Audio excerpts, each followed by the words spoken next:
Here's more wrestling news for January 16th, 2023, and we're starting off with Austin Theory.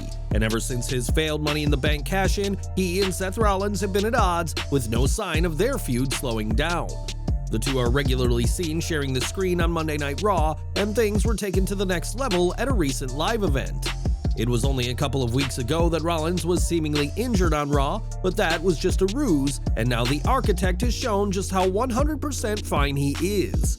During a live event in Roanoke, Virginia, the match between Rollins and Theory became an all-out brawl in the crowd, and fans couldn't be happier to see Rollins deliver 10 shots to the head of the US champion. Ultimately, though, it would be Theory who got the win, hitting a low blow in the ring when the referee was distracted to turn the tide. Both Rollins and Theory have announced that they will be in the Men's Royal Rumble match and don't expect any alliance between the two if they share the ring later this month.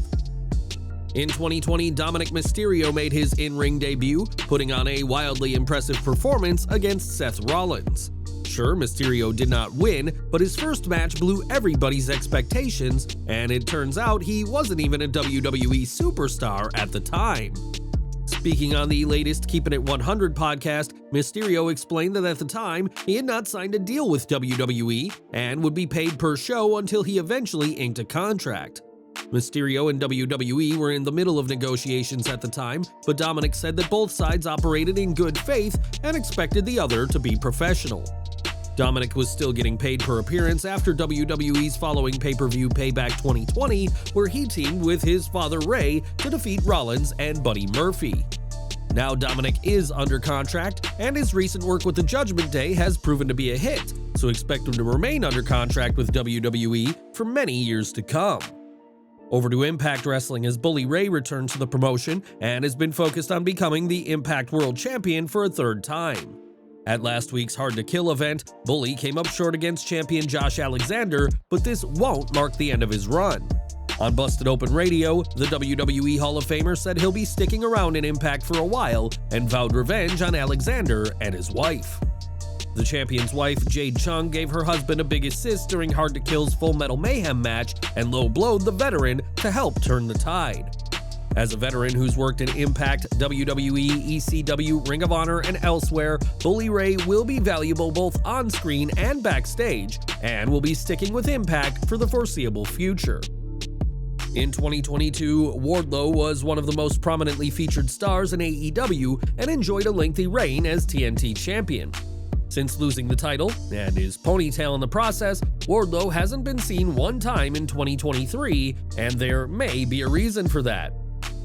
In a recent episode of Keeping It 100, Conan discussed the booking of Mr. Mayhem and suspects that issues backstage may be causing his absence. He's a star, and you've made a star, which is not easy, and then you let it flame out. That's your fault, unless he has heat. And the stupidest things can get you heat nowadays, so people are like walking on eggshells. But bro, heat or no heat, you should have pushed that guy. Not only did Wardlow lose the AEW TNT title to Samoa Joe last year, but he had to be rescued by the much smaller Darby Allin, who is now the holder of the TNT title. Whether Wardlow has heat or not, he isn't being featured right now, and there are no reports of plans for him anytime soon, a stark contrast to just how much he was used on AEW TV just a few months ago. If you've been listening in on the FTR podcast, you'll know that Dax Harwood and Road Dogg Jesse James aren't pals, and it all stems from a segment the two shared in 2018. For the Raw 25 event, FTR, then The Revival, took a beatdown from the much older members of DX, and according to Harwood, James broke wrestling tradition by not thanking him afterwards. In response, James apologized, but said he didn't think he had to thank Harwood for doing his job, and now the AEW star has fired back. On the latest episode of his show, Harwood accused WWE's senior VP of live events of constructing a narrative to make himself look good. You say thank you for keeping me safe so I can go home tomorrow and hang out with my family. You say thank you for bumping around for me and making me look good so I can continue to make money. He knows that. He absolutely knows that. He spun his narrative so he didn't look like the bad guy, which is what I think he did the whole time I was in WWE, which in turn makes me not trust him. Harwood adds that he's not saying that the Road Dogg is a bad person, but saying that when it comes to what happened, he is not telling the truth. FTR are currently taking a break from AEW, and it is known that their contracts expire in a few months' time, but any plans for a WWE return may be in jeopardy with James' high position in the company.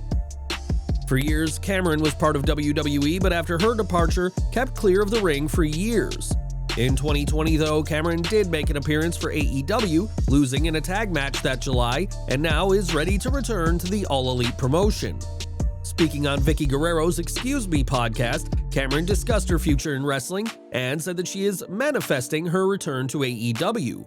Cameron's most recent wrestling match came as part of last year's Women's Royal Rumble, where she was promptly dumped over the rope by Sonya Deville, and although AEW already has a massive roster, perhaps there is room for Cameron after all.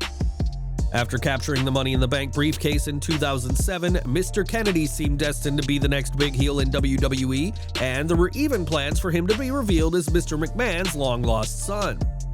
A huge WrestleMania 24 match with Triple H was reportedly the end goal for what would have been the year of Kennedy, but that isn't how things went down. Not long after his ladder match win, Kennedy suffered a triceps injury, and speaking to Steve Fall of 10 Count, the former superstar named an unlikely colleague as the one who took him to the hospital. It is what it is, I can't change things that happened in the past. Yeah, it was kinda crazy. Hearing the whole story of how it played out, I felt something pop in my triceps. My arm swelled up, my arm turned black and blue. Hornswoggle drove me to the hospital that night. I went to the emergency room, they did an MRI, which I hate, I'm like claustrophobic, so I did the MRI, and then I'm waiting in my hotel room. Stephanie called me and said, "Ken, you tore your triceps off the bone." Ironically, it would be Hornswoggle who replaced Kennedy as McMahon's son in a much different storyline to what was planned out, while Edge would relieve Kennedy of his Money in the Bank briefcase. Returning months later, Kennedy would only be back for a spell before a wellness policy violation sunk his chances of getting a push, and while he'd eventually become TNA World Champion, a run on top of WWE just wasn't meant to be. If you've watched many Dolph Ziggler matches, you'll know that the former world champion has plenty of athleticism in the ring. Ziggler's in-ring ability and his cocky attitude has earned Dolph the nickname the Show-Off, but the man himself is apparently not too different to the wrestler he portrays. Just ask Ziggler's ex-girlfriend, comedian Amy Schumer, who during a recent episode of Conan spoke about her life and relationship with the superstar. "I dated a wrestler for a little while last year. Was he well known? I think, maybe, I don't know. When we dated and I couldn't remember the names of the wrestlers, I'd be like, did you beat Stillborn? Just guessing the names? I don't know. It wasn't my world. We were just very different sexually. He was very active in bed, and moving around, and my style, I like laying there.